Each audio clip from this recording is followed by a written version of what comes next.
आज हम देखेंगे मैथ्स के कुछ इंपॉर्टेंट क्वेश्चन और जितने भी क्वेश्चंस देखेंगे ये सारे क्वेश्चंस एडीआरई 2022 के एग्जाम्स में पूछे गए थे। तो देखोगे यहाँ पे फर्स्ट जो क्वेश्चन है, यहाँ दिया हुआ है कि the LCM of two number is 40 and their HCF is 4 दे दिया हुआ है। If the difference between two number is 12 then the sum of the number, ये आपसे पूछ रहा है। तो मान लेते हैं हम नंबर, हमारा पहला नंबर ए है और दूसरा नंबर हो गया भाई बी। ठीक है, तो इन दोनों नंबर का हमारा एचसीएफ और एलसीएम कितना दे दिया हुआ है, तो एलसीएम दे दिया हुआ है 40 और एचसीएफ दे दिया हुआ है कितना 4। ठीक है, तो एक फॉर्मूला आपको पता होगा, product of two number is equals to LCM into HCF by HCF into LCM. ठीक है, यहां तक यानी ए इंटू बी हमें मिल गया 40 इंटू 4। चाहो तो आप इसको मल्टीप्लाई कर लो। ठीक है, तो ये कितना हो जाएगा 160। क्लियर है यहां तक? आगे देखते हैं। If the difference between the two number is 12, यानी इन दोनों नंबर का डिफरेंस, तो हम ले लेते हैं a minus b equals to हो गया 12।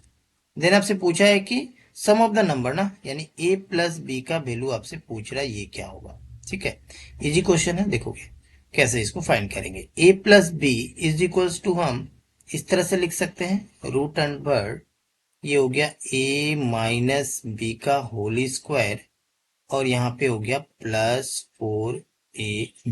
देखोगे ये कैसे हुआ, मैं यहाँ पे दिखा देता हूँ आपको। a माइनस बी का होल स्क्वायर ये हो जाता है फिर a स्क्वायर माइनस 2ab और ये हो गया फिर आपका b स्क्वायर। उसके बाद देखो यहाँ पे प्लस 4ab है। ठीक है,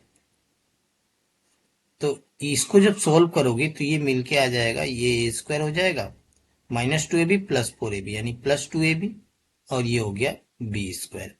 अब इसका मतलब हो गया कि a प्लस बी का होल स्क्वायर है ना। और देखोगे साथ में यहाँ रूट लगा हुआ है, तो यहाँ पे जब आप रूट लगाओगे तो ये रूट और स्क्वायर कैंसिल होके हमें क्या मिल जाएगा a प्लस बी। देखो ये सेम है ना, तो क्लियर हो गया। बट इतना करना नहीं था, मैंने आपको दिखा दिया कि किस तरह से आएगा। ठीक है, तो अब आपको करना क्या है, यहाँ पे a माइनस बी आपको जो दिख रहा है, अब a माइनस बी का हमारे पास वैल्यू गिवन है 12, तो हम क्या करेंगे इक्वल टू 12 का square and then plus 4 into, और ये देखोगे ए बी दिया हुआ है ना, और ए बी का वैल्यू हमारे पास कितना है 160, तो यहां लिख देते हैं 160 और ये एक रूट है ना, तो यहाँ पे रूट लगा दिए। अब इसको सॉल्व करते हैं, तो 12 का स्क्वायर हो गया भाई कितना 144 प्लस इन दोनों को पहले इंटू कर लेते हैं, तो 16 फोर जा हो गया आपका 64 और ये एक 0। ठीक है, उसके बाद आपको क्या करना है, ये दोनों नंबर को आपको प्लस करना है, तो ये हो गया 4 और ये हो गया आपका 8 और ये 617 यानी रूट अंडर 78। अब ये तो एक स्क्वायर नंबर है, कितने का स्क्वायर है बोलोगे 28 का, तो स्क्वायर और रूट कैंसिल होके हमारे पास क्या आ जाएगा 28, यानी a प्लस बी का वैल्यू कितना मिल गया भाई 28। यही तो आपसे पूछा था ना, तो इस क्वेश्चन का जो आंसर हो जाएगा 28, ऑप्शन नंबर हो जाएगा फिर सी करेक्ट। क्लियर है? नेक्स्ट क्वेश्चन देखते हैं, क्वेश्चन नंबर 2। यहां दिया हुआ है कि the number when divided by 2 leaves remainder 1, when divided by 3 leaves remainder दे दिया हुआ है 2, और जब डिवाइड बाय 4 करोगे तो रिमाइंडर हो जाएगा 3। तो ये चारों ऑप्शंस में से कौन सा ऑप्शन करेक्ट होगा। तो इस क्वेश्चन को करना क्या है, ऑप्शंस के थ्रू हम लोग करेंगे। ठीक है, तो देखोगे अगर हम पहला ऑप्शन को लेते हैं 25 को, तो ध्यान से देखोगे अगर हम 2 से डिवाइड करें 25 को, तो ये तो हमारा क्या है ओड नंबर है, यानी रिमाइंडर क्या आएगा 1 आएगा, तो पहला तो हमारा सेटिस्फाइड हो रहा है। दूसरा कंडीशन देखते हैं, अगर 3 से डिवाइड करने से हमारा रिमाइंडर कितना आएगा 2 आएगा। तो देखोगे 3 के टेबल में अब 25 का नियरेस्ट कितना आएगा 8 3 जा 24 है ना, 8 इंटू अगर हम 3 कर दे तो ये कितना हो जाएगा 24। अब रिमाइंडर कितना आएगा, यहाँ तो रिमाइंडर 1 आएगा, बट यहाँ पे क्या था रिमाइंडर 2 था, तो ये तो ऑप्शन होने वाला नहीं, यानी पहला ऑप्शन हमारा रॉन्ग है। नेक्स्ट ऑप्शन चेक करते हैं, ऑप्शन नंबर बी यानी 41। अब ये ओड है तो पहला तो सेटिस्फाइड होगा, 2 से डिवाइड करोगे रिमाइंडर 1 ही आएगा। अब 3 से डिवाइड करके चेक करते हैं कि रिमाइंडर 2 आ रहा है कि नहीं, तो 13 3 जा कितना हो गया 39। अब 41 माइनस 39 करोगे तो ये रिमाइंडर 2 आ जाएगा, तो सेटिस्फाइड है। अब थर्ड वाला भी चेक करना होगा, 4 से डिवाइड करोगे तो रिमाइंडर 3, तो देखोगे 4 से डिवाइड करोगे तो ये 40 आ जाएगा, 10 इंटू 4 करोगे 40 आएगा, रिमाइंडर कितना आएगा 1 आएगा, बट यहाँ पे तो रिमाइंडर हमारा कितना बोला है 3 लाना है, तो ये भी ऑप्शन रॉन्ग है। नेक्स्ट ऑप्शन चेक करते हैं, ऑप्शन नंबर सी को, यहाँ देखोगे 13 दिया हुआ है। ठीक है, अगर हम 4 से डिवाइड करें तो 4 3 जा 12 होता है, और 13 माइनस 12 करोगे तो रिमाइंडर फिर कितना आएगा, 1 आएगा, बट यहाँ रिमाइंडर तो 3 चाहिए, तो ये भी ऑप्शन गया। यानी 3 ऑप्शन गया तो हमारा आंसर तो हो ही गया ऑप्शन नंबर डी। अब चेक भी कर लो, देखोगे यहाँ 11 है, ये 2 से डिवाइड करोगे तो ये 5 टाइम्स, ये हो गया 10, रिमाइंडर 1, देखो पहला सेटिस्फाइड है। 3 से आप इसको डिवाइड कर दो, तो 3 से डिवाइड करोगे इस 11 को तो यहाँ कितना हो जाएगा, 3 3 जा 9, रिमाइंडर आ जाएगा 2, देखो यहाँ पे रिमाइंडर 2 है इसके लिए भी। अब थर्ड वाला केस भी चेक कर लो आप, 4 से डिवाइड करोगे 11 को तो कितने बार में जाएगा, 4 2 जा 8 हो गया, और रिमाइंडर हो जाएगा फिर 3, देखो तीनों सेटिस्फाइड है ना, इस क्वेश्चन का ऑप्शन नंबर हो जाएगा फिर डी, ठीक है। थर्ड वाला क्वेश्चन देखते हैं, यहाँ बोल क्या रहा है कि when the numerator of a fraction increase by 3, ठीक है, किसी फ्रैक्शन का अगर न्यूमरेटर मीन्स ऊपर वाला, ठीक है ना, अगर उसको इंक्रीज कर दिया जाए 3, तो the fraction increase by its 3/4, तो फ्रैक्शन जो है वो इंक्रीज हो जाता है कितना, 3/4। तो इजी क्वेश्चन है, देखो कैसे करेंगे, हमें नहीं पता, हम ले लेते हैं एक फ्रैक्शन x बाई वाई, ठीक है, तो ये हो गया हमारा फ्रैक्शन हो गया। अब यहाँ पे न्यूमरेटर कौन सा है, इसको न्यूमरेटर बोलेंगे ऊपर वाला को, और इसको डिनोमिनेटर बोलेंगे। तो यहाँ पे बोला ये जो न्यूमरेटर है इसको अगर हम 3 प्लस कर दें, यानी इंक्रीज बाई 3 मीन्स +3 कर देंगे, तो हमारा जो रिजल्ट होगा, अब ये जो फ्रैक्शन था हमारा, यानी जो starting fraction x by y, ये फिर क्या हो जाएगा, ये इंक्रीज बाई इट्स 3/4, अब ये इसका 3/4 से हमारा ये इंक्रीज हो जाएगा, ठीक है, ये हमारा अकॉर्डिंग टू क्वेश्चन था। अब इसको सॉल्व कर लो, आंसर आ गया। देखोगे तीनों जगह, यहाँ भी, यहाँ देखो, यहाँ भी देखो, यहाँ भी देखो, ये y है ना, तो ये हम तीनों y को हम कैंसिल एक साथ कर सकते हैं, तो बचेगा क्या फिर आपके पास, x plus 3 is equals to x plus ये हो गया 3/4, और ये x यहाँ पे 4 है, एक काम करते हैं, इस 4 को यहाँ भी इंटू कर देते हैं, यहाँ भी इंटू कर देते हैं, तो ये फिर कितना हो जाएगा, ये हो जाएगा 4x, और यहाँ हो जाएगा 4 3 जा 12, इक्वल टू हो गया, ये 4 से इंटू करोगे तो 4x, और उसके बाद ये हो जाएगा फिर आपका 3x। क्लियर है यहाँ तक।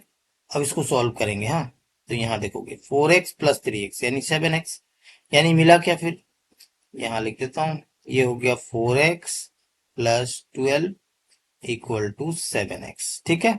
इस 4x को इस साइड लेकर जाएंगे तो ये 12 इक्वल टू क्या होगा, 7x माइनस 4x यानी 3x होगा, ठीक है। अब इस 3 से 12 को कैंसिल करोगे कितने बार में, 4 टाइम्स, यानी x का जो वैल्यू हमारा कितना होगा, 4 हो जाएगा, ठीक है, यानी न्यूमरेटर हमारा कितना हो गया, 4 हो गया। यही तो पूछा था ना, numerator of the fraction is, तो आंसर हो जाएगा फिर ऑप्शन नंबर बी। क्लियर है। द नेक्स्ट क्वेश्चन को देखते हैं, उससे पहले आप चैनल को सब्सक्राइब नहीं किया तो चैनल को सब्सक्राइब करके बेल आइकन को प्रेस कर लीजिएगा, ताकि आने वाले वीडियो का नोटिफिकेशन आपको आसानी से मिल सके।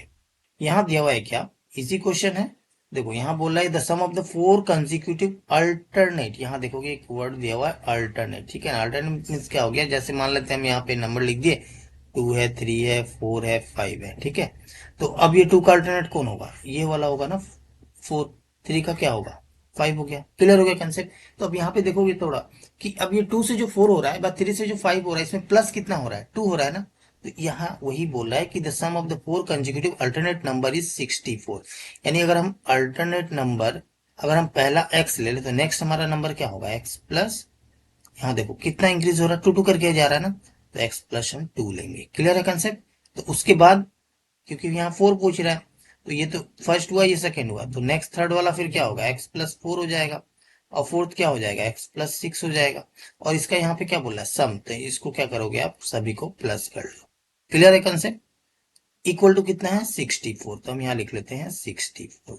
अब इसको सॉल्व कर लो, आंसर आ गया, देखो यहाँ पे x ये और ये कितना हो गया, टोटल 4x। उसके बाद इन तीनों नंबर को पहले ऐड कर लेते हैं, 2 4 6 हो गया, 6 6 12 हो गया, इक्वल टू फिर हो गया 64, तो यहां से फिर आपको मिल जाएगा 4x इक्वल टू 64, ये 12 विच साइड जाएगा माइनस होगा, यानी 52 होगा। सो x से जब ये जो 4 है इसको जब कैंसिल करोगे तो कितने बार में जाएगा, 13, यानी x का जो वैल्यू होगा ये हो जाएगा 13। तो कहने का मतलब पहला जो नंबर होगा वो 13 होगा, और नेक्स्ट नंबर उसमें ऐड करोगे 2 तो 15 हो जाएगा, उसमें फिर 4 ऐड करोगे तो 17 हो जाएगा, उसके बाद 6 ऐड करोगे तो 19 हो जाएगा। ये सारा नंबर मिल गया आपको। अब पूछा क्या, स्मॉलेस्ट नंबर, तो स्मॉलेस्ट नंबर क्या होगा भाई, 13 ही होगा ना, तो आंसर हो जाएगा ऑप्शन नंबर फर्स्ट। क्लियर है कंसेप्ट।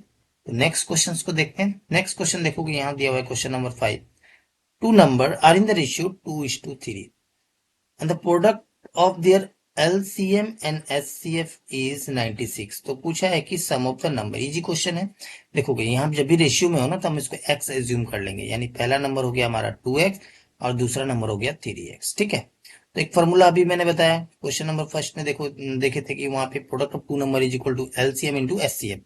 तो इन दोनों नंबर का हम प्रोडक्ट कर लेते हैं, इक्वल टू क्या होगा भाई, LCM। LCM कितना है, LCM और SCF का प्रोडक्ट होगा, और LCM और SCF का प्रोडक्ट दे दिया हुआ 96, ठीक है ना, यहाँ लिखा हुआ ना, product of their LCM and SCF is 96। तो यहाँ हम लिख लेते हैं 96। तो ये फिर कितना हो जाएगा, 2 3 जा 6 और ये x x मिलकर हो गया x स्क्वायर है, ये हो गया 96।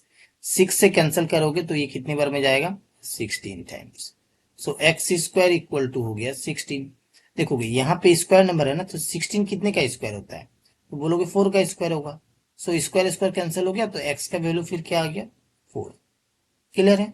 तो ये हमारा x का वैल्यू आया, तो नंबर क्या था, पहला नंबर हमारा 2x था और दूसरा नंबर क्या भाई, ये था आपका 3x। तो पहला हो जाएगा नंबर 4 से इंटू कर देते हैं, 4 2 जा 8 हो गया और दूसरा नंबर हो गया 4 3 जा 12। दोनों नंबर मिल गया, ये फर्स्ट नंबर हो गया और ये हो गया आपका सेकेंड नंबर। अब क्वेश्चन में देखो क्या पूछा है, सम ऑफ द नंबर, तो इन दोनों को ऐड कर देते हैं, तो ये फिर कितना हो जाएगा, 20 हो जाएगा। यानी इस क्वेश्चन का जो आंसर होगा 20, ऑप्शन नंबर हो जाएगा फिर सी।